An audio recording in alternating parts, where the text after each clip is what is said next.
जैसे ही मैं वहां पहुंचा वैसे ही बारिश शुरू हो गई। जैसे ही पुलिस आई वैसे ही चोर भाग गए। जैसे ही मैंने उसे डांटा वैसे ही वो रोने लगा। तो गाइज ये जो तीनों सेंटेंसेस हैं इसमें हम सामने वाले को बोल रहे हैं कि जैसे ही ये वाला एक्शन हुआ वैसे ही ये जो दूसरा वाला एक्शन है वो हो गया।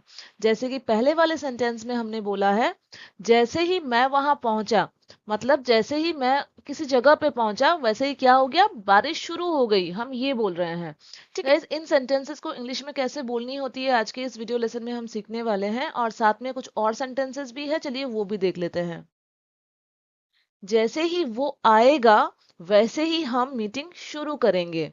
जैसे ही बारिश रुकेगी वैसे ही हम बाहर जाएंगे। जैसे ही तुम मुझे फोन करोगे वैसे ही मैं निकल जाऊंगा। तो गाइस ये जो तीन सेंटेंसेस है इसमें भी हमने जैसे ही वैसे ही का यूज करके ही बनाया है, लेकिन ये जो तीनों सेंटेंसेस है ये फ्यूचर की बात कर रही है। फ्यूचर में हम बोल रहे हैं कि जैसे ही ये वाला एक्शन होगा ये वाला एक्शन होगा। ठीक है, जैसे कि देखिए पहले वाले में हमने क्या बोला है, जैसे ही वो आएगा, यानी कि फ्यूचर में जैसे ही वो आएगा वैसे ही हम मीटिंग शुरू करेंगे, ये हम बोल रहे हैं। तो गाइस ये जो वर्ड है वैसे ही, इसे आप अपने हिंदी सेंटेंस में मेंशन कर भी सकते हो, नहीं भी। अगर आप इसे मेंशन नहीं करोगे तब भी उसका मतलब सेम रहेगा। फॉर एग्जाम्पल, जैसे ही वो आएगा वैसे ही हम मीटिंग शुरू करेंगे। तो इस सेंटेंस में अगर हम वैसे ही को हटा दें और हम ऐसे बोले जैसे ही वो आएगा हम मीटिंग शुरू करेंगे, दोनों का मतलब सेम होगा। आप वैसे ही चाहे लगाओ या ना लगाओ। आई होप गाइज आपको ये चीज समझ में आ रही है। तो गाइज चलिए देख लेते हैं कि ऐसे वाले सेंटेंसेस को इंग्लिश में कैसे बनाई जाती है। ये जो ऊपर वाले तीन सेंटेंसेस है इसमें हमने पास्ट की बात करी है कि पास्ट में जैसे ही ऐसा हुआ वैसे ही ये वाला एक्शन हो गया। और ये जो नीचे की तीन सेंटेंसेस है इसमें हम बोल रहे हैं कि फ्यूचर में जैसे ही ये वाला एक्शन होगा वैसे ही ये वाला एक्शन होगा। तो सबसे पहले देख लेते हैं ये ऊपर की जो तीन सेंटेंसेस है जिसमें हमने पास्ट में बात करी है उसे इंग्लिश में कैसे बोलनी जाती है, कौन सा स्ट्रक्चर फॉलो की जाती है। तो गाइज ये रहा वो स्ट्रक्चर जो हम फॉलो करेंगे ऐसे वाले सेंटेंसेस को इंग्लिश में बनाने के लिए। As soon as plus subject plus verb का सेकेंड फॉर्म, फिर कॉमा डाल के सब्जेक्ट प्लस वर्ब का सेकेंड फॉर्म फिर से। तो गाइज यहाँ पे जैसे ही के लिए हमने एज सून एज का यूज किया है। फिर हमें जो हमारा पहला क्लॉज है उसमें जो सब्जेक्ट है, यानी कि जैसे ही बोल के हम जिस सब्जेक्ट के बारे में बात कर रहे हैं उसे यहाँ मेंशन करेंगे। फिर उसी के द्वारा किया गया जो एक्शन की हम बात कर रहे हैं उसे यहाँ पे सेकंड फॉर्म में यूज करेंगे क्योंकि हम पास्ट की बात कर रहे हैं। फिर कॉमा डाल के जो हमारा सेकंड क्लॉज है जिसमें हम वैसे ही बोल के जो एक्शन की बात कर रहे हैं उसके सब्जेक्ट को यहाँ मेंशन करेंगे, प्लस उस एक्शन का भी सेकंड फॉर्म हम यूज करेंगे। तो गाइस बात पास्ट की है, पास्ट में जैसे ही ऐसा हुआ वैसे ही ऐसा हुआ हम बोल रहे हैं, इसलिए हमने दोनों एक्शंस को पास्ट फॉर्म में लिखा है, यानी कि सेकंड फॉर्म में लिखा है। अब चलिए बेटर अंडरस्टैंडिंग के लिए एग्जांपल्स के साथ समझते हैं। हमारा पहला सेंटेंस है, जैसे ही मैं वहां पहुंचा वैसे ही बारिश शुरू हो गई। अब अगर आप इसे ऐसे बोले कि जैसे ही मैं वहां पहुंचा बारिश शुरू हो गई, तो दोनों का मतलब सेम है। ठीक है, तो वैसे ही के लिए वैसे इंग्लिश में कोई अलग सा वर्ड हम यूज नहीं करते हैं। ठीक है, तो इंग्लिश में हम बोलेंगे as soon as I reached there. ठीक है, इट स्टार्टेड रेनिंग। तो हमारा जो पहला क्लॉज है उसमें सब्जेक्ट कौन है, आई। ठीक है, मैं वहां पहुंचा बोला गया है, तो यहाँ एक्शन क्या है, पहुंचने का। तो पहुंचने का इंग्लिश रीच होता है, सेकंड फॉर्म यूज करनी है इसलिए रीच्ड। कहाँ, वहां।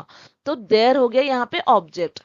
फिर कॉमा डाल के जो सेकंड क्लॉज में हम बात कर रहे हैं वैसे ही क्या हुआ हम बोल रहे हैं, उसे भी हम सब्जेक्ट प्लस V2 के स्ट्रक्चर में लिखेंगे।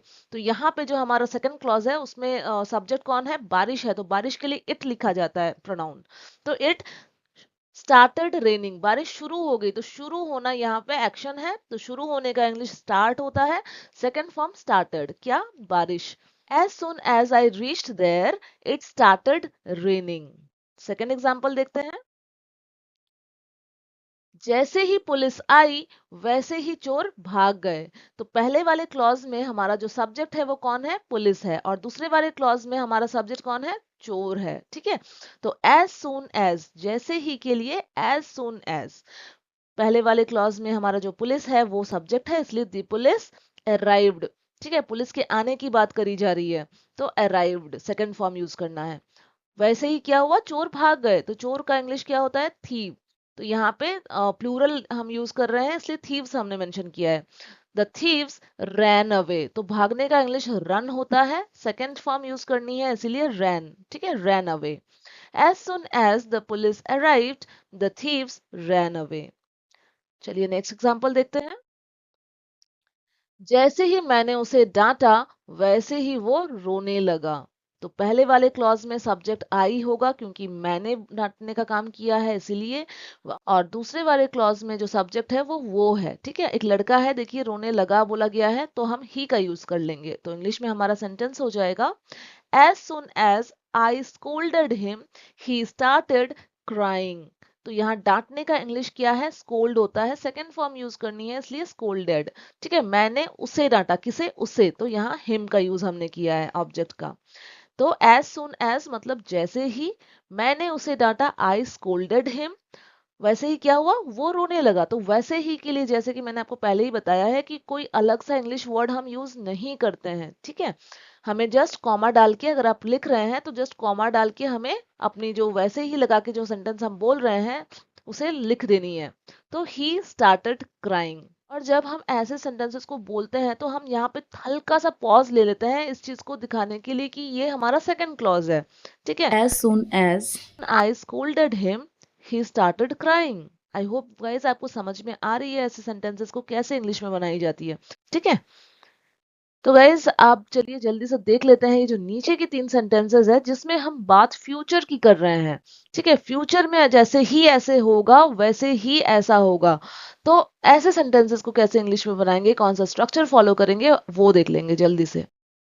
तो ये वाले स्ट्रक्चर फॉलो करेंगे, जैसे ही के लिए एज सुन एज का ही यूज करना है।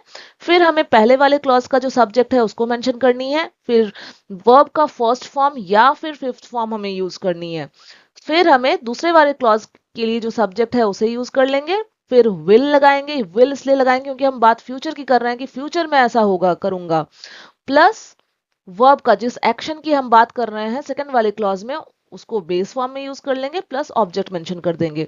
तो गाइज यहाँ पे एक चीज आपको ध्यान देनी है कि जो हमारा पहला वाला क्लॉज है उसमें भी हम बात फ्यूचर की कर रहे हैं कि फ्यूचर में जैसे ही ऐसा होगा। लेकिन जब हम इंग्लिश में अपना सेंटेंस बोलेंगे तब हम यहाँ पे फ्यूचर टेंस का स्ट्रक्चर फॉलो नहीं करेंगे, हमें यहाँ पे प्रेजेंट सिंपल टेंस का जो स्ट्रक्चर होता है वो फॉलो करनी है, ठीक है। चलिए बेटर अंडरस्टैंडिंग के लिए जल्दी से एग्जांपल्स के साथ समझ लेते हैं।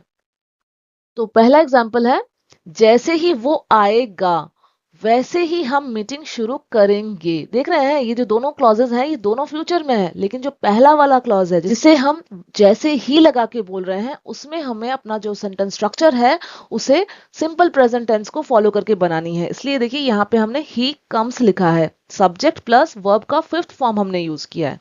तो गाइस फिफ्थ फॉर्म कब यूज करना है, फर्स्ट फॉर्म कब यूज करना है, चलिए जल्दी से वो भी जान लेते हैं।